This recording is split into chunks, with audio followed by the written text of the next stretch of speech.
من الشیطان الرجیم بسم اللہ الرحمن الرحیم پارٹ 2۔ دو بڑے بندر آپس میں لڑ رہے تھے اور باقی بندر ان کا تماشا دیکھ رہے تھے۔ ہم کو بندروں سے چھیڑخانی نہیں کرنی چاہیے۔ جہاں بھی یہ بندر ہوں گے اس کی علامت ہوگی کہ خون چوس شجر وہاں پر نہیں ہے، یہ لنگور نہیں ہے۔ اس جنگل کا کوئی بندر بھی، اس جنگل میں کافی بندروں کی اقسام پائی جاتی ہے، لہذا معلوم نہیں کہ ہو سکتا ہے یہاں انسان بھی ہوں۔ پروفیسر مودود نے کہا واقعی یہ بات ہو سکتی ہے، لیکن دیکھیں اس کا نتیجہ کیا ہوتا ہے۔ ان کے سامنے کچھ ہی فاصلے پر ایک پتوں کا تاج رکھا ہوا تھا۔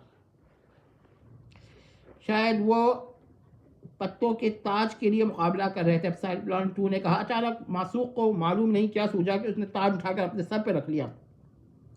یہ واقعہ حیرت ناک تھا۔ ایک تعداد بندروں کی فوراً رک گئی، ایک تعداد نے معشوق کے گرد بیٹھ گئے اور پھر اس کو اپنا سردار مان لیا۔ ایک تعداد نے معشوق کو گھیرا ڈال لیا جب وہ معشوق کو سزا دینا، جیسے وہ معشوق کو سزا دینا چاہتے ہیں۔ معشوق یہ تاج نہ اتارنا ورنہ یہ بندر تم پہ حملہ کر دیں گے۔ یہ بندر غالباً بادشاہ بندر کے حامی اور ساتھی ہیں۔ باقی بندروں نے تم کو اپنا بادشاہ مان لیا ہے، اب وہ تم پر حملہ نہیں کریں گے، لیکن یہ بندر تم پر حملہ اس لیے نہیں کر رہے کہ تمہارے سر پر تاج ہے، البتہ یہ غصہ کر رہے ہیں۔ یہ انہوں نے یہ کہہ رہے ہیں کہ ہمارا سردار کا تاج واپس کرو۔ یہ سن کے سب مسکرانے لگے۔ آپ کو یہ باتیں کیسے معلوم ہوئیں؟ مقدر علی خان ماہر جنگلات ہیں، ان کو عجیب و غریب جنگلات کرنے کا سفر ہوا ہے، ان سے میں نے بہت معلومات حاصل کی ہیں۔ خان عثمان نے کہا یعنی یہ بھی بہت عجیب بات ہے تو سگما 1 جساس نے کہا بندروں کی دنیا بھی بہت عجیب ہے، وہ ویسے ایسے آپ کو شاید بندر کا سردار بنانا چاہتے ہیں، شاید دوسرا بندر بھی تم کو چیلنج کر دے۔ اب کرو بندروں سے مقابلہ۔ حدود نے منہ بنایا بھائی یہ بندر بڑے بڑے پہلوانوں سے زیادہ طاقت رکھتے ہیں، معشوق کس طرح ان سے لڑے گا؟ فرغانہ نے پریشان ہو کر کہا معشوق نے اپنی خصوصی جیب سے زہریلے خناجر میں ایک خنجر نکالا، اس سے ماروں گا۔ وہ بولا ایسے میں جانداروں کو مارنا پسند نہیں کرتا، لیکن یہ تو حملہ کرنے کے مجھ کو مار دیں گے۔ یہ کہہ کر اس نے خود بڑے بندر پر حملہ کر دیا۔ خناجر زہریلے تھے لہذا وہ بندر مر گیا، دوسرا خنجر بھی خطرناک تھا، دوسرا بندر بھی مر گیا۔ اب زمین پر بیٹھے ہوئے جو بندر تھے وہ اٹھ کر رقص کرنے لگے۔ غصہ کرنے والے بندر فوراً بیٹھ گئے، ان کا خیال ہے کہ اب تم ان کو مار ڈالو گے۔ چند ہی لمحات کے بعد معشوق کے گرد رقص کرنے والے بندروں نے اشارات میں اجازت طلب کی کہ ان بندروں کو مار دوں۔ معشوق کی سمجھ میں نہیں آ رہا تھا وہ کیا کرے۔ اس تاخیر کا سبب یہ ہوا کہ معشوق کے وفادار بندروں نے خود بخود ان کو مارنا شروع کر دیا۔ ارے یہ ظلم ہے، معشوق کے منہ سے نکلا۔ بھائی یہ بندر ہیں، انسان نہیں ہے، ان کو یہاں یہی سکھایا گیا ہے، یہ فطرت کا اصول ہے۔ جس طرح تم بندروں کو انسان نہیں بنا سکتے، ان کو انسانی رحم دلی بھی نہیں سکھا سکتے۔ معلوم ہے معشوق، یہ بندر ان بندروں کے گھروں میں، ان کے گھروں، بچوں اور ان کی ماداؤں پہ قبضہ کر لیں گے۔ بندروں کا یہ دستور تبدیل نہیں ہوتا۔ انکل یہ ڈارون کی تھیوری تو غلط ہے، مگر ان میں بندروں میں حیران کرنے والے حیوان بھی ہیں۔ بھائی ڈارون کا نظریہ اور ارتقاء میں فرق ہے۔ نوع کے اندر ہوتے ہوئے ارتقاء ہو سکتا ہے، لیکن نوع سے باہر نہیں۔ انسانوں میں تبدیلی ہو سکتی ہے مگر کوئی اور اسپیشی انسان نہیں بن سکتی۔ اب ان لوگوں نے اپنا سفر دوبارہ شروع کیا، بندر ان کے ساتھ تھے۔ معشوق بندروں کے ساتھ اچھل کود کر رہا تھا، پھر ان کے ساتھ درختوں پر سفر کرنے لگا۔ انسپکٹر جساس یعنی کہ ایپسلون 1 ان کو معشوق کو بار بار سمجھا رہے تھے، پھر ڈانٹ رہے تھے، پھر خاموش ہو گئے۔ معشوق نے ان کو بتایا کہ بندروں سے کچھ سیکھے گا، کیونکہ درخت پر سفر کرنے کا طریقہ بندروں کو بہت عمدہ طریقے سے آتا تھا۔ ان کا سفر جاری تھا، پھر وہ ایک جگہ جا کر بندروں نے ان کے اچھل کود کرنی شروع کر دی۔ یہ مجھ کو روک رہے ہیں، اب تم اپنا تاج کسی بندر کے حوالے کر دو، پھر وہ ان کا سردار اور بادشاہ بن جائے گا، لیکن یہ بندر تمہاری تعظیم و اطاعت کریں گے۔ معشوق نے جب یہ سنا تو ایک بڑا بندر کو روک لیا اور اس کے سر پر اپنا تاج اتار کے رکھ دیا۔ ماسوخ کے اس عمل پر وہ تاج پہن کر سکتے میں آ گیا، باقی تمام بندر بھی سکتے میں آ گئے۔ پھر وہ بندر ماسوخ سے لپٹ گیا۔ ارے ارے، ماسوخ بہت چیخا، تمہارا شکریہ ادا کر رہا ہے۔ پھر اس کو اشارہ کر کے وہ بولے، ماسوخ نے اشارہ کیا، تمام بندر دیگر بندروں کے ساتھ آ گیا تھا۔ معلوم ہے محدود کو اندازہ ہو گیا یہاں سے اس جنگل کا علاقہ ختم ہو رہا ہے اور ہم ایک نئے علاقے میں جا رہے ہیں، آدم خوروں کا علاقہ۔ اپسالون 2 نے کہا، کبھی ہم بندر کو یہاں آنے سے روک رہے تھے، بالکل یہی، اسی لیے یہ بندر ہم کو یہاں آنے سے روک رہے تھے۔ یہ لوگ جنگل عبور کر کے اس خطرناک علاقے میں داخل ہو گئے۔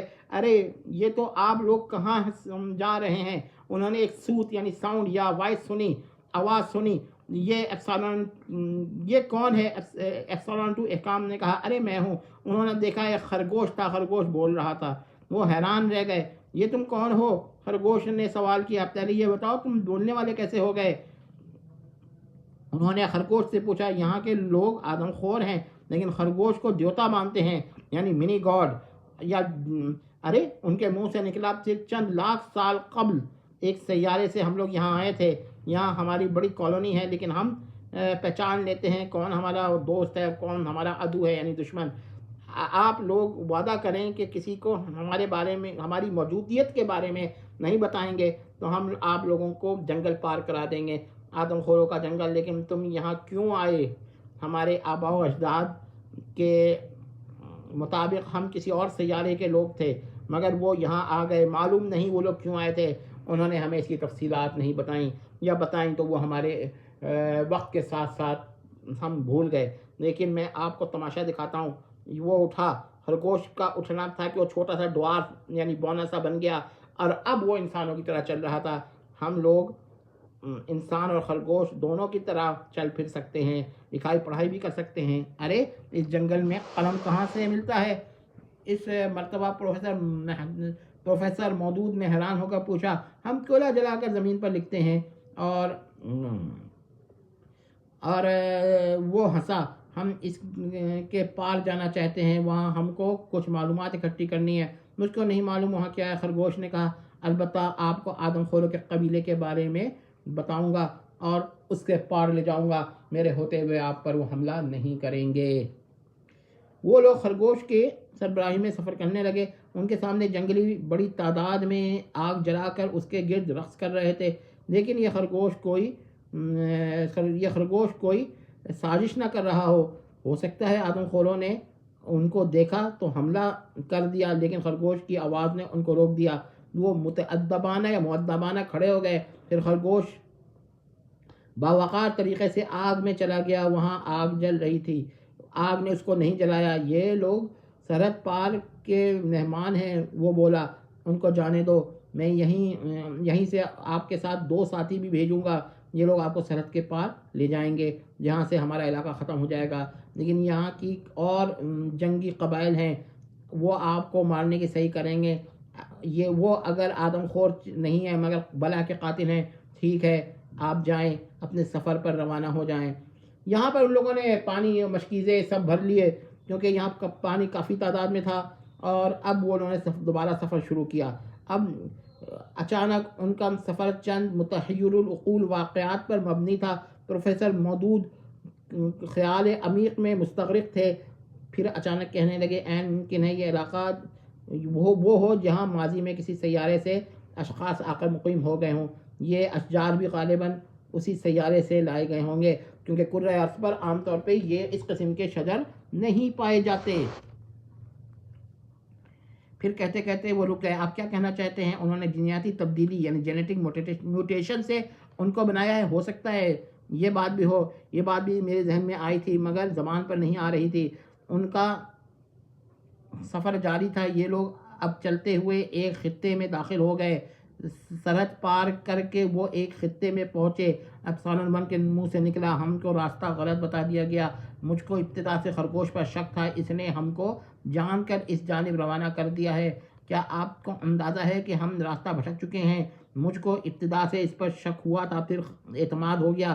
ایپسالن 2 احکام نے کہا اب وہ جا رہے ہیں، ان کے سفر کے دوران کوئی بھی حیوان انہیں نہیں ملا، ان کے علاوہ اب ان کو پانی کی طلب ہونے لگی۔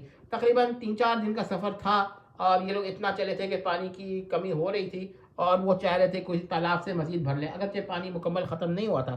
وہ لوگ پانی کی تلاش کر رہے تھے، اچانک ان کو ایک کنواں ویل ملا۔ اس کنویں پہ جانے کے لیے سیڑھیاں بنی ہوئی تھیں۔ ایپسالن 1 نے کہا معلوم نہیں اس کنویں میں پانی ہے یا نہیں، میں جا کر دیکھتا ہوں۔ And of part 2۔